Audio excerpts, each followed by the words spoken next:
Good morning. Welcome to session 5 of the Lurie Children's Heart Center Roundtable series. And my name is Chad Worley, and I'm your physician liaison for Lurie Children's. I cover the north suburbs and the north side of Chicago. So today we bring you Dr. Michael Carr, and he's here to talk about a topic that a lot of you are very interested in, and that is COVID and the heart. But before we get to Dr. Carr, I'd like to remind you that we are recording this session, and it'll be available to you by the end of this week. That I'll send out through email so you can review this session again. I also like to encourage you to please ask questions in the question room if you have questions for Dr. Carr after the session. And if you want to talk live to Dr. Carr after the session, use the raise your hand button in the panel, in the control panel in your upper right corner, sorry. Anyway, without further ado, I'm going to send it over to Dr. Carr for his presentation on COVID and the heart. Dr. Carr, take it away. All right. Thank you for that introduction. I appreciate it. You're welcome, and we could see everything, and you're good to go. You see my screen? Yes. All right, the problem is I don't.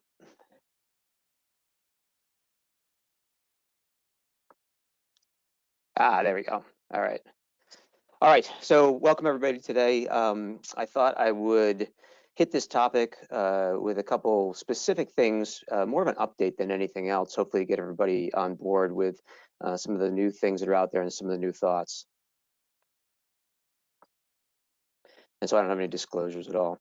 I do have a secondary disclosure, and that's that, as everyone knows, new data is being accumulated on a minute-to-minute, hour-to-hour, day-to-day basis for many of these things. So really my disclosure is that it's really my attempt to get you up to date with things, give you a little bit of my own synthesis, and then give you a little bit of my own opinion, hopefully to help you out with your clinical practice. So here's my COVID cardiac timeline with a couple of other things pushed in there, but I like to sort of I have to make this timeline longer and longer every time I give a talk.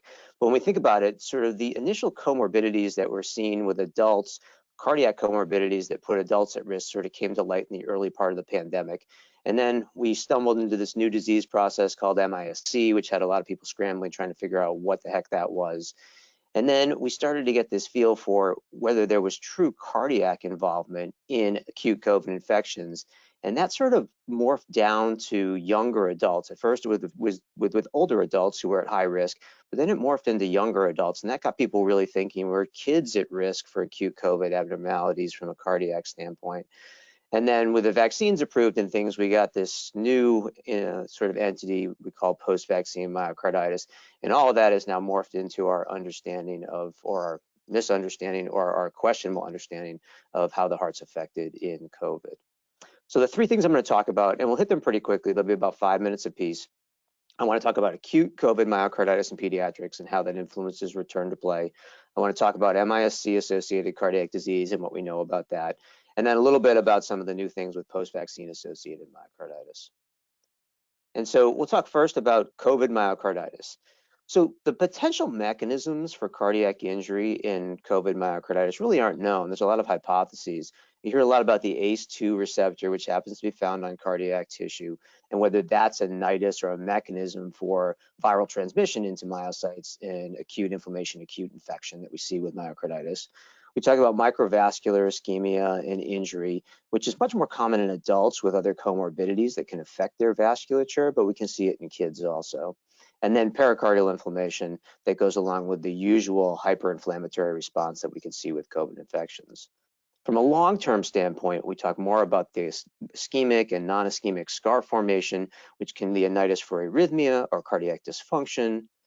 And then we talk a little bit about gap junction dysfunction, which can also predispose to arrhythmias. So the bottom line is we really don't know, but these are some of the hypotheses that we think potentially causes cardiac injury in adults, but also extrapolated down to kids. When we look at COVID myocarditis, we know that an elevated troponin and cardiac involvement in adults is linked to death and poor outcomes in acute COVID. It was picked up relatively early in the disease process in the pandemic. But the nice part about it is that acute and significant pediatric myocarditis is relatively rare. There are case reports of fulminant myocarditis where kids are acutely sick and very sick, but they are case reports, and they present very similar to other viral myocarditis. MMWR data from a little over a year for less than 16-year-olds identified an incidence of about 0.13% for COVID myocarditis in the pediatric population, calling it less than 16, with a baseline incidence of only 0.003% for regular viral pediatric myocarditis, about a 30-fold increase. The big problem is they didn't differentiate acute myocarditis from COVID and MISC, which we know has a myocarditis component to it, and we know, although rare, is out there in the pediatric population. So that makes this data a little bit harder to sort of piece together. But overall, cardiac involvement in pediatrics really isn't clear, and this is what has their biggest implications on the return to play question. So originally, I'm just going to hit some sort of background stuff. When they looked at adults very early in the pandemic, they did cardiac MRI, and they actually showed that about 2 to 3 months post-COVID infection, there was cardiac involvement by MRI in about 80%, with 60% having ongoing inflammation. This really kind of rocked people's world. It hit a lot closer to home for us in pediatrics with the Ohio State study that made a lot of press coverage on ESPN and things, where they looked at college athletes, and they found that 15% after a COVID infection that was a relatively mild infection had MRI findings suggestive of myocarditis, with about 31% showing late gadolinium enhancement, which is a marker of fibrosis or scarring to suggest that there was myocardial involvement. The nice part about it is that as we looked further and further at more testing, we actually found that the incidence was lower than that, probably in about 0 to 3% range. And that's influenced our return to play. So the AAP, when they first came out with their return to play guidelines, it was a relatively simple guideline. It was a one line, you just sort of followed the arrows down, and it wasn't particularly helpful. I think people went to the adult literature to try to extrapolate things, but over the time, the AAP has come up with a pretty nice set of algorithm for guidelines. And this is the most recent. I just pulled this. This was from January 20th. As far as I know, unless they pre-printed one the last 2 days or so, this is the most recent copy that's out there. It can be found on the AAP website. Couple things I wanted to point out and then contrast it to sort of the way that we approach this is that if you look at the new guidelines for asymptomatic or mild disease, you'll notice that there's no exercise recommended during isolation. Well, as we know, if you're vaccinated, isolation has changed now to 5 days. So that suggests that if you screen negative by the AHA criteria, which can be done by telemedicine, be done in person, you are cleared to return to sports after 5 days, which is a pretty significant change in total time. If you have symptoms or test positive on your AHA screen, they recommend a baseline ECG and then return to sports based on that evaluation, which is in person, and an ECG. If you have more moderate symptoms, and there's all sorts of definitions of what moderate is, but moderate is relative illness that knocked you out for a period of time, but you weren't hospitalized and you didn't have MISC, they recommend that all of those patients get a baseline ECG in addition to their AHA 14-point screen. If you're negative, you're allowed to return to sports in 10 days from time of symptoms, either time of positivity or symptoms when symptoms went away. If you screen positive, either ECG or still have symptoms, you are referred to cardiology for clearance for sports. This is a really interesting little quote that's put on the bottom of it that essentially says that if your patient decided to go back to sports before that time period and they're doing okay, they can continue on, which is interesting because if you buck the system, I guess you can go back to sports whenever you want. But that's actually written in the guidelines, which I thought was relatively interesting. The next two parts of the guidelines are two additional boxes that they add to it, which are helpful. I think they just define things a little easier and doesn't make the algorithm quite as messy if you tried to include this in there. But if you look, there is a little bit of a change between what they think about under 12 and over 12 in sort of that the ability to return to sports and whether they need to do it in a graded or in a non-graded fashion. And then they include this nice graded gradual return to play. I'll go on record saying that I think the likelihood of this happening on a regular basis is probably low. Though my inkling is when we tell people they can go back to sports and it's back to competitive activity, they go back full force into that competitive activity. They don't spend 7 days on this slow and steady increase. But this is what the AAP recommends when they give you these time points of 5 days for asymptomatic and 10 days for moderately symptomatic if you are otherwise recovered. Here was our sort of updated guidelines that we did. We published a guideline where we constructed a guideline at the beginning of the pandemic at MISC, and then we've morphed it over the course of time. We haven't changed it quite yet, and I think I probably will make some alterations to this. We still recommend a 10-day, whether you're asymptomatic or have mild symptoms from the time of the disease diagnosis. We stratify by age, which in my mind is important because I think there's a difference between the physiology and the anatomy of someone who's less than 12 and someone who's older than 12. Some places use 15. I think 12 to 15 is a reasonable thing there, but we recommend that if you have mild symptoms or asymptomatic, regardless of your age, you don't need an ECG, although if you're older than 12 to 15, well, you could consider one. If you have more moderate disease, we recommend that all those patients get an electrocardiogram. And we've recommended that if you're symptomatic with that and you're greater than 12 to 15, you get a more comprehensive cardiac workup. But if you're less than 12, you don't necessarily need an ECG to go back to physical activity. And that's a caveat, and I would say that that is individual. We also sort of incorporated a shared risk model with our pediatric colleagues, saying that the pediatricians can actually start this process of testing instead of just putting these kids out to cardiology where they're waiting for a period of time, because obviously we're backlogged too, before they can get in. And next thing you know, it's 3 months before they can go back to play, only because they couldn't get in to see somebody. So my personal thoughts on return to play are this, is that many of the adult algorithms still use a 10-day cutoff for return to play. And I don't think that this is an unreasonable expectation in older adolescents. And again, there's enough leeway on this. You can't make a bad decision. But I think the older you are, the more likely you should follow probably the adult guidelines.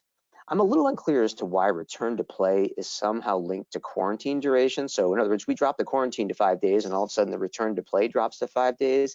To me, that doesn't empirically make sense. I think there's probably a happy medium somewhere between that 5 to 10 day period. And I would say use your best judgment with that. These are recommendations. These are not letter of the law. Everybody's an individual and they can practice their own way. The AAP doesn't stratify by age or sport. We do a better job, I think, in our algorithm of looking a little bit more at age and stratifying that way. But I also personally look at sport. I look at the type of sport, the frequency, duration, and intensity of practices and games. And I think we can make individualized decisions based on that. We don't have to be perfectly cut and dry, 5, 10, whatever that is. Look at the individual, see their level of illness, whatever their testing was, and then go from there. And the biggest caveat with all of this is that all of these recommendations predate Omicron. So we don't have great data with Omicron about return to play and about the potential cardiac effects with that. So second thing I want to hit is MISC, and I just want to give people a sort of basic overview and outline of what we know about MISC to date, because we are seeing it come back now with the increase in infections in general. So MISC in general is about 316 per 1 million COVID infections in the pediatric age range, which is about 1 per 3,000. And that's an important number to remember, especially when we start talking about vaccine-associated myocarditis and potential risks from COVID in general. About 50% of these patients have at least 5 organ systems involved. That's a lot. These are sick kids. 65% require critical care, and about 50% require inotropic support for some period of time during their hospitalization. From a cardiac standpoint, about 35% have an abnormal ECG, and these ECG abnormalities are not particularly bad. Some transient ST and T wave abnormalities, QT prolongation, first and second degree block that we've seen, some higher grade block, but very, very rare. Interestingly, about 40% demonstrate some abnormality in either systolic or diastolic function, which is mostly in the left ventricle, which is what we measure mostly. They have a valvulitis associated with it about 30% of the time, generally MR. They oftentimes have pericardial inflammation and subsequent pericardial effusion. And then they can have coronary dilation in about 13%. And this can occur even after MISC treatment, which is sort of similar to that we think about with Kawasaki disease too. As we look a little bit deeper into the cardiac effects of MISC, there's been some studies that have looked at the acute findings. So only about 18% of patients with MISC will have cardiac MR confirmed myocarditis within a median time of about 28 days post-diagnosis. So there's specific cardiac MRI findings that are associated with myocarditis, and only about 18% meet that. Most of those patients have late gadolinium enhancement, and that is a sign of fibrosis or scarring that we can see in the acute period of myocarditis and in the later period. The real promising thing is as we follow these kids over time, and this is not long-term, this is sort of subacute to long-term, most of the CMR findings actually normalize over time. So most of these people actually have normal CMRs over a period of time as we get out to the 3 to 6 month mark. Echo, very similar. Functional parameters improve relatively quickly in the disease process. In fact, most of the baseline sort of basic parameters, ejection fraction, shortening fraction, discharge normalized by the time of discharge. Some of our more higher level ones, deformational imaging and things, oftentimes lag a little bit, but still the vast majority normalized by about 3 to 4 months of post-diagnosis. So this has potential implications for return to play about the frequency and duration of cardiology follow-up and when we can let these kids sort of be kids again in general. This is our MISC algorithm. It essentially follows a myocarditis type algorithm because that's what we think it most likely is associated with or most likely mimics. And so we restrict kids for 3 to 6 months. That's a big time. If you're talking a 6 month restriction for any sport, that's a solid part of any season. And if you play, a sport that you happen to catch it at the wrong time, it's usually the full season for that. And we have tended to be pretty aggressive in the treatment of these kids. And I think that that's a smart move. We don't know a lot about the disease process, so it's reasonable to be a little bit more aggressive in testing with cardiopulmonary exercise testing, MRIs, depending on age and things, to gather data so that we can make good informed choices over time. I want to talk real quickly about MISC and the COVID vaccine, because I think this is just some interesting data that can be helpful in our discussions with parents and with families. This was a neat little review that came out. It looked at 101 MISC patients and about 200 control patients. This was Delta. This is not Omicron, so it's not applicable to what we're doing right now, but I think we can extrapolate from it. Looked at patients 12 to 18, which is our prime age group for MISC, and it showed an effectiveness against MISC of about 91%. Essentially, the data suggested that about 95% of all hospitalized patients with MISC were unvaccinated, and that all of the patients who required what they considered life support, which I consider a relatively bad course, were unvaccinated. Lots of limitations to the study, I get it, but it's a good study to just have sort of in your back pocket when you want to talk about the potential positives of vaccines when you have families who are concerned about post-vaccine myocarditis. So in the end, kids with MISC can be sick. If you don't work in the inpatient setting, these kids are generally admitted to the ICU. They have a relatively quick turnaround time, but they're sick to start with. Reassuringly, long-term adverse sequelae appear rare. No one really knows what to do with these long-term MRI findings, but we'll get that data over the course of the next couple of years. Important from a general pediatric standpoint to remember that the current recommendations are to wait 90 days for COVID vaccination after an MISC diagnosis, whether that's for a second vaccine, first vaccine, or a booster vaccine. 90 days is the current recommendation from the CDC. And then also remember that kids with a history of MISC need to be cleared by cardiology before return to play. That is a must across the board because, again, treated like myocarditis. Last thing I want to hit on with every few remaining minutes, which probably I could talk for 2 hours on, but we're going to make it short, is COVID vaccine-related myocarditis. And I want to give you an update on some of the new stuff that's out there on this. So here's what we know. Matt Oster from Emory just put together a beautiful study that was published a couple of weeks ago in JAMA. They looked at a little over 1,600 verified case reports to VAERS, and that is over 350 million vaccine doses. They found 826 in people less than 30 years old, which is certainly helpful for us because that's part of our patient population, although certainly there's another group in there that's not. The incidence was higher across the boards than reported as the background rate of myocarditis in the US, to suggest that this entity of vaccine-associated myocarditis is a real thing. As you probably know, males in their mid-teens to early 20s are the most affected. And in fact, in this study, 82% were males, median age was 21. Here's how they were broken down by age group: 70 per million, 107 per million, and then a little over 100 per million as we go from 12 to 15, 16 to 17, and then 18 to 24. Obviously, 18 to 24 also includes the Moderna vaccine, only because Moderna is only approved for children or for individuals over 18. It's generally after the second dose. It's rare after the first dose, but does occur. And the important thing to remember is that most of these cases have been mild. The mainstays of treatment are NSAIDs only, and there have been no deaths reported in less than 30 years old. So important data for you to remember. Interestingly, during the vaccine trials of 12 to 15-year-olds, there was no myocarditis. The problem with that is, and this is a hard talking point, it's hard to make your point with this, is there were only 1,100 kids involved in this study, and only half of those were males. So your highest risk group was only a little over 500. So you can see it wasn't powered to detect myocarditis. An Israeli study came out a couple of weeks ago also looking at the 12 to 15-year-old age range over a short period of time, and they showed a higher incidence of myocarditis after the second dose, about a little over 8 per 100,000, clearly more in males than in females. And this was similar to prior data that they had published in the greater than 16-year-old group, where they found it was actually a little bit higher, about 1 in 6,000 males and about 1 in 100,000 females. And they found in both of these studies that the incidence of myocarditis post-vaccine was higher than in unvaccinated, and the historical controls for viral myocarditis, which again makes the argument for this link to the vaccine. So the big question is, now that we've approved vaccines for 5 to 11, and there's certainly talk about approval for vaccines from the 6-month to 5-year-old range, what do we know about this group? Well, the initial testing, again, this is a hard thing to sort of sell from a parental standpoint as a counselor, from a counseling standpoint, is there were only about 3,000 patients tested in the 5 to 11 group. There was no myocarditis. I take that as a positive sign, but it wasn't powered to detect myocarditis. So subsequently, with the 8.7 million doses, which is more now, but this is the last reported at MMWR, there were a bunch of adverse events recorded. 98% weren't serious, 100 in total were deemed serious, and in those 15 patients had a troponin bump and 11 had verified myocarditis. So it's not just that age group that we sort of think about, that mid-teen to early adult. There are going to be episodes and instances of myocarditis post-vaccine in the 5 to 11 that we need to gather more information about.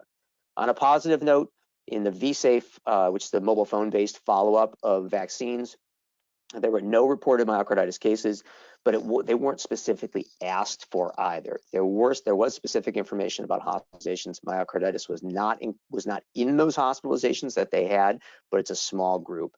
And then in the current active vaccine surveillance system that the CDC runs, there have been no reported cases of myocarditis in over 330 doses. And these are different databases, which is why it accounts for a difference in the total number of myocarditis cases. The last thing I want to drive home, and this is obviously something that we deal with a lot, but for general pediatricians and even other pediatric subspecialists who are taking care of patients who have concomitant acquired or congenital heart disease, whether that's repaired or palliated or unrepaired, there is no evidence to suggest that those patients are at any higher risk for vaccine-associated effects, specifically myocarditis, than the general population. So they have the same risk as the general population to the best of our ability. And obviously we will continue to look at that, but this is a high level of effect. You can imagine if you had a child who had congenital heart disease and already has a cardiac problem, and now you're saying they're supposed to get a vaccine that potentially can give them more cardiac disease, that is a hard pill to swallow for parents. But the baseline risk should be the same as the general population, and that's going to be based on age and sex for the most part. So here are my final thoughts just about the vaccine in general. As a division, we continue to advocate for COVID vaccination in our patients with cardiac disease. Those are the patients that we care for, obviously. Post-vaccine myocarditis is real. It is an entity. It exists. We need to learn more about it, and we are getting better and better about what to know about that. The nice part about it is the vast majority of kids have done very well with it, which is certainly promising. The risk-benefit ratio of vaccination versus potential side effects is always going to weigh on us as providers and on parents. And each family, and I think each provider, is going to have their own level of risk acceptance, and we have to be able to accept that also in our counseling. There are going to be parents whose level of risk acceptance isn't going to be high enough to say that they want to vaccinate a otherwise healthy 15-year-old. And I get it, and we have to be able to give them the information they need to make an adequate decision. The risk of MISC in children appears to be higher than post-vaccine myocarditis, which is certainly a helpful talking point across the board. MISC is real. MISC makes kids very sick, so certainly helpful. And then, as many of you have probably read, the ACIP met last Friday and discussed moving to an 8-week difference between the first and second vaccine to try to mitigate the potential post-vaccine myocarditis risk, mostly with the Moderna vaccine in the older age group, but there's talk about it moving to the Pfizer vaccine too. Post-vaccine myocarditis, it's important to remember, is treated like viral myocarditis, so those kids are restricted from sports for 3 to 6 months and competitive activity, so sports and or competitive activity. And that currently, also very important to remember, and this has not changed since it started, the CDC suggests holding any further vaccination, COVID vaccination, after vaccine-associated myocarditis. And then they leave this caveat with, depending on what your risk is. If your baseline risk for COVID infection is high, it's certainly reasonable to consider giving it. But right now they're saying to hold it until they have further information. And that information currently is not available. So keep your eye out for any changes in that. And that is all I got. And I am raring to go for questions. This is great. Thank you. A lot of great questions in there that answered you answered a lot of great questions that people already probably had. So we're going to go right to it. You know, before we got started today, Dr. Rada sent out that question you and I had talked about, and I think you answered it. Is there anything you want to more touch on that about the new guidelines for post-COVID sports clearance? Yeah, there were a couple guidelines that were published by the AAP as sort of interim guidelines. They came out. It was a very similar looking algorithm, and I actually agree. There were a couple of points in it that didn't seem to jive as well as you went down the algorithm. This most recent algorithm, I think, is relatively easy to follow. It obviously, every patient is going to be individual, so everybody's going to fall off that algorithm to some extent. But this algorithm seems like it's put together very nicely, and they pulled out a couple of those things that seemed like they sort of contradicted each other. Okay, great. And then Dr. Reyes, if you have additional questions about that, you can reach out to Dr. Carr through email, and we'll share that in a little bit. So moving on, we have a couple of other questions here. Regarding return to play after MISC, does the 3 to 6 months with no exercise apply to 12 and up or for younger children? So that's going to apply to everybody, unfortunately. So we've extrapolated our MISC recommendations, and this is sort of nationally from a cardiology standpoint, based on what we call the Bethesda criteria, which we use for sort of return to play or clearance for sports in general, is for baseline myocarditis. And so if you are diagnosed with run-of-the-mill viral myocarditis, you have a 3 to 6 month suspension of competitive activity. So that includes all patients across the board. For the most part, it's easier with 6-year-olds who aren't necessarily doing competitive type sports. And it's a lot harder with the 17-year-old senior in high school for their senior year of whatever sport that is. But it can be devastating, especially if it's 6 months. We try to err on the side of, getting kids back as soon as we can and as soon as we think they're safe, but minimum of 3 months. Good to know. If a patient had Kawasaki in the past, will you give COVID vaccines to that child? Yeah, it's a good question. So the data right now would suggest, yes, that there's not any higher risk, but the data also is incredibly scant. So when they try to break down, the vaccine side effects and things like that, when you start to get into rare diseases with vaccines, your N is incredibly low. But the current recommendation is a prior history of Kawasaki disease, and even a prior history of viral myocarditis is not a contraindication to vaccination. The only true contraindications are an allergy to the vaccination, and if you had a prior episode of myocarditis with a prior dose of the vaccine. My feeling is that will probably morph at some time and change as we get a little bit more information, mostly from our long-term MRI data and our long-term echo follow-up data on these kids. Okay. And I believe that is it for the question and chat room questions for you. So then we're ending right on time here. So I would just like to thank you, Dr. Carr, for your time today. And I'd like to thank everybody else for joining us this morning as well. Dr. Carr, he sees patients in Arlington Heights, Lake Forest, and he does telemedicine appointments. Dr. Carr, do you see patients at the main campus as well? I see patients. I have a fellow clinic that I staff at the main hospital twice a month, upwards of 2 to 4 times a month. And so I'm the attending physician for 3 of our fellows. So I'm the boss, I guess, for those clinics. So the answer is yes. Excellent. And then Dr. Carr can be reached at 312-227-4100. That is the Heart Center's main line. And then you can email Dr. Carr at mcarr@luriechildrens.org. And there always, of course, is Epic and Vascular Rapid Connect. And please always feel free to use the Lurie MD line, the physician line for you. And then real quick, Dr. Carr, Can you just touch maybe just a brief clip note on our second opinion program that we have?